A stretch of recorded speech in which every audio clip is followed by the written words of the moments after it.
Hello everyone, welcome back to the Capablanca saga. We are back at the 1914 tournament of St Petersburg, and Capablanca faces a very strong Hungarian chess master Isidor Gunsberg, and Gunsberg had a very long chess career behind him. At the moment here in 1914 he's 60 years old.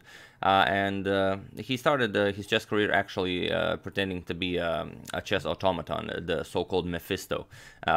It's similar to the Turk. I don't know if all of you know what the Turk was, the so-called mechanical automaton that played chess, even though it was a hoax. There was actually a person hiding inside it. Here you can see that this is a reconstructed Turk from the 1980s, as the real Turk was ruined in a fire in 1954.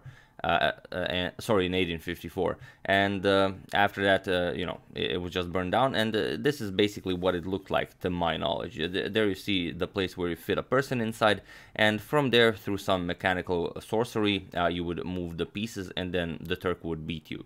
And they've been fooling people with the Turk for over 80 years. They defeated some very famous people like Napoleon Bonaparte, Benjamin Franklin, and so on.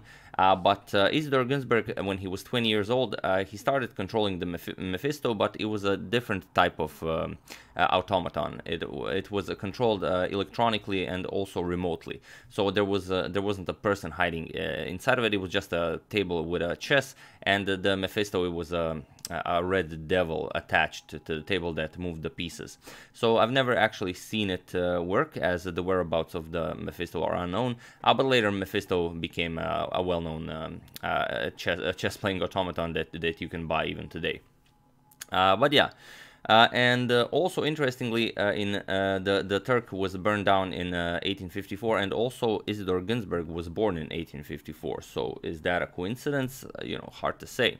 A very strong player, Capablanca approaching his prime, Gunsberg already, way past his prime. Gunsberg's almost 25 years before the 1914 tournament of St. Petersburg in 1891, so 23 years ago, faced Wilhelm Steinitz for the title of World Chess Championship, and he played an excellent match. The match was first 8 wins or 20 games, and then who has the better score. The game ended 6-4 in favor of Steinitz after 18 games, as there was no more chance for Gunsberg to actually win the match, so Steinitz was awarded the title and declared champion. But a very strong player, and here, like I said, Capablanca some 26 years old, Gunsberg 60 years old. It's going to be quite a game, so I do hope you're ready for it. Gunsberg has the white pieces, and he opens with e4. We have e5 by Capablanca, and now, like I said, Gunsberg is 60 years old here, and he did not just show up here to be seen. He is here to fight, so f4, the king's gambit. And as you all know, Capablanca refutes every gambit most easily by accepting it. So e captures on f4, and bishop to c4, the so-called bishop's gambit to the king's gambit, trying to get black to go for this queen to h4 check, which seems very appealing, but of course you will not play g3, king f1, and then white will play d4, then comes knight to f3. White will use this weird position of the black queen to develop the pieces. It was not considered good for black. So after bishop to c4, Capablanca continues developing, knight to f6, attacks the e4 pawn, knight to c3, Gunsberg defends the pawn, and now bishop to b4, a principled idea, attacking the defender of the e4 pawn. And here you don't really have the option of playing d3 to defend it, because d5 will be very strong for black. Here white would have to give up the bishop pair, and after knight captures, still your knight is threatened. E captures, and now even queen captures is possible, attacking the g2 pawn, where black would be better. So after this bishop to b4 move, we have e5 by Gunsberg, and it seems like white is creating something. White is starting the initiative, but black is actually perfectly fine here. Of course, you will not move the knight, even though there are no good squares for you to actually move the knight. You can't go g4, h5. The queen is covering those squares. The knight is covering these squares. So you could go back, but that's pretty much pointless.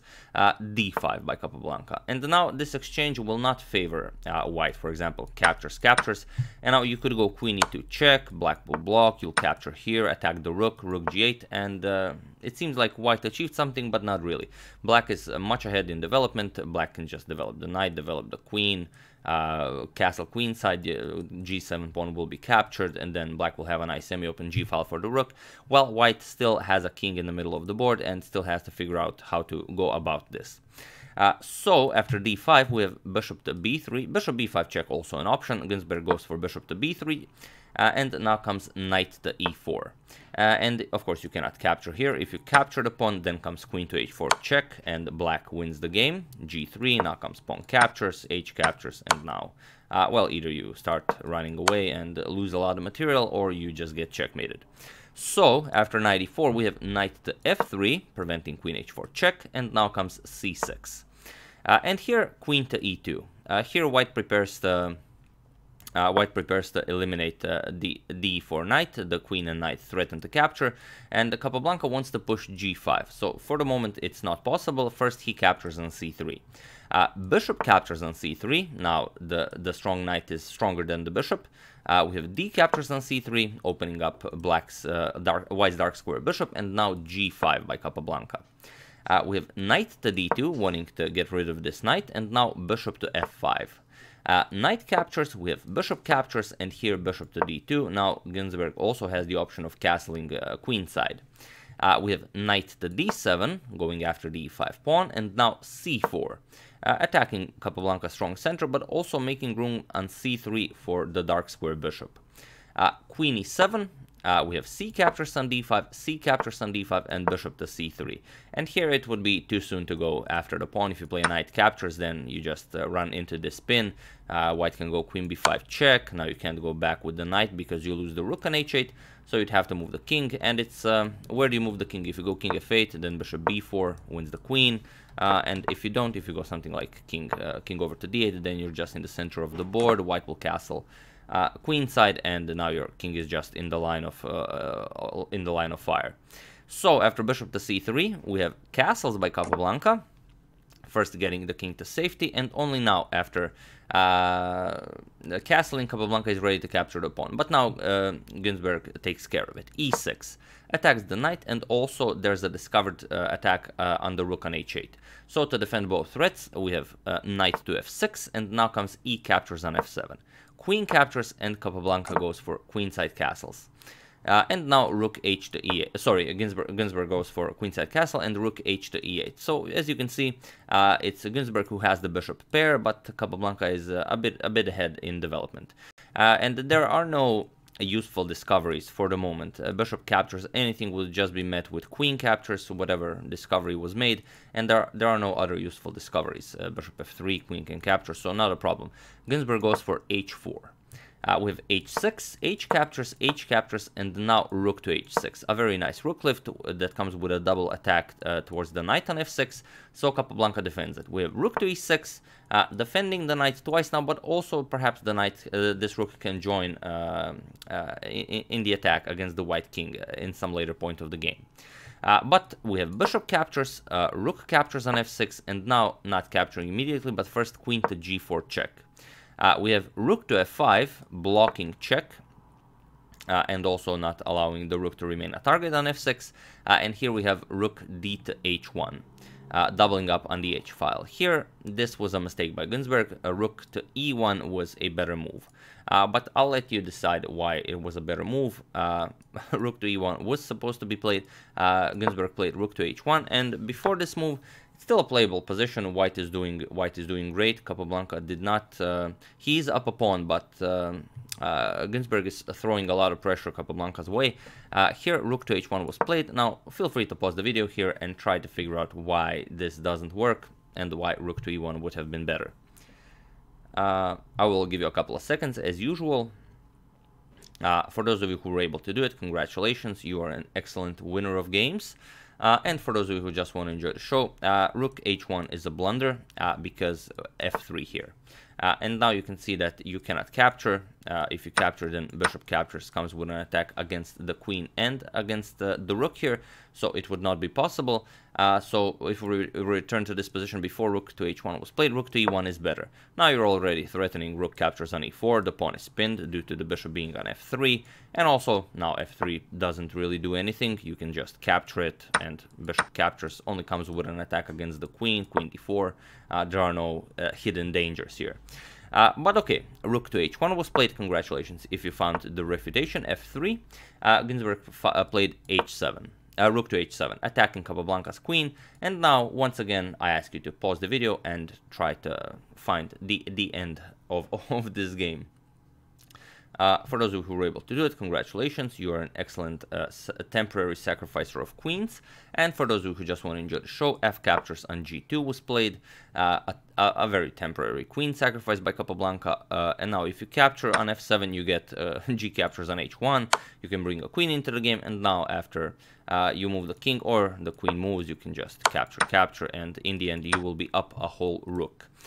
So after this f captures on g2, Gunsberg played rook 1 to h6, and here Capablanca just played pawn to g1, and he brought another queen into the game. Even though he could have brought a rook into the game with check, doesn't really matter. It would still be winning for him, but Capablanca does not fool around when it's it's time to play chess. So it was in this position on move 26 that Gunsberg resigned the game. Because after queen captures, just rook f1 wins the queen, and it's all over. Captures. And now white is soon getting checkmated. If you go down here, either bishop to f3 check or queen to e1 checkmate. So you'd have to go up the board, king c3, and then a5, d4 is coming. The white king will be checkmated fairly soon. So yeah, after this move, where Capablanca brought another queen into the game, Isidor Gunsberg resigned the game, and yet another victory for Jose Raul Capablanca, who is still the sole leader in this tournament. Next game, we have the last game of the first part of the 1914 tournament in St. Petersburg. So we're going to have the standings after the first part before we go into the double round robin, where 5 players will just brawl it out. So yeah, that's the game. I do hope you enjoyed it and that you are enjoying my coverage of the Capablanca saga so far. I would like to thank Anton Baklanov, Wesley Santelus, Joseph Kupreshanin, Carol Podolsky, Anthony Villalpando for a contribution to my channel. Thank you a lot, I really appreciate it. As usual, you can check to my previous videos here. Thank you all for watching, and I will see you soon, hopefully with some more interesting content. Lila and Stockfish are, I believe, almost over with their match, so we're gonna perhaps visit that. And next game, I believe it's Jose Raul Capablanca versus the Black Death, Joseph Henry Blackburn. So that should be a treat. Thank you all, and I'll see you soon. Have an excellent rest of your Friday.